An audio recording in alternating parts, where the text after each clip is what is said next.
গ্রামে থাকার আসলে এই এক সুযোগ, হ্যাঁ, যে আপনার কোনো ছিনতাইয়ের ভয় নেই। তারপরে আপনার কোনো এই যে নির্মল একটা বাতাস, আমার পিছনে দেখুন একটা বড় মেহগনি বাগান, হ্যাঁ।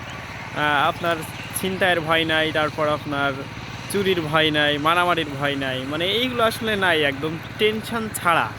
হ্যাঁ, শহরের মানুষটা সাধারণত মানে তারা ধনী ফ্যামিলি, তাদের টাকা পয়সাও বেশি। আর যে যত বেশি ধনী তাদের টেনশনও বেশি। আর আমাদের এখানে দেখেন যে আপনার কি বলে টাকা পয়সাও কম, টেনশনও কম, কিন্তু শান্তি বেশি। এই শান্তিটা আপনি অন্য কোথাও পাবেন না।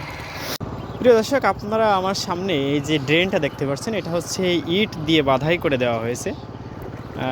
আপনারা জানেন যে মাঠে সাধারণত মাটির আইল থাকে, কিন্তু এখানে এটা ইট দিয়ে বাধাই করা হয়েছে এই কারণে যে মাটির আইলে আসলে বিভিন্ন রকম সমস্যা, যেমন মনে করেন আপনার ইঁদুরের আক্রমণ, প্লাস মানে আইলের উপর দিয়ে বেশি হাঁটার ফলে আইলটা নষ্ট হয়ে যায় এবং সেটা প্রতি সিজনে আর কি কাটা লাগে।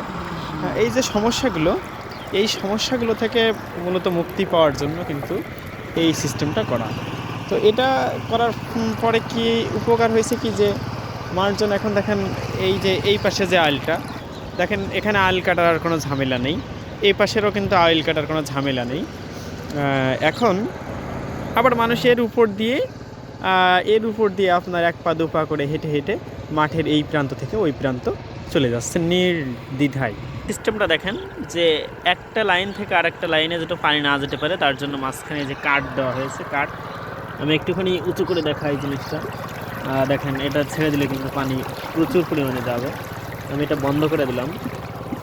তো যাই হোক, আমি আসছি মাঠে হলো ভাত নিয়ে। আমার বাবার পাওয়ার টিলার আছে, সেটা আর কি সেটার যে ড্রাইভার, সে ড্রাইভারের জন্য আমি মাঠে ভাত নিয়ে আসছি।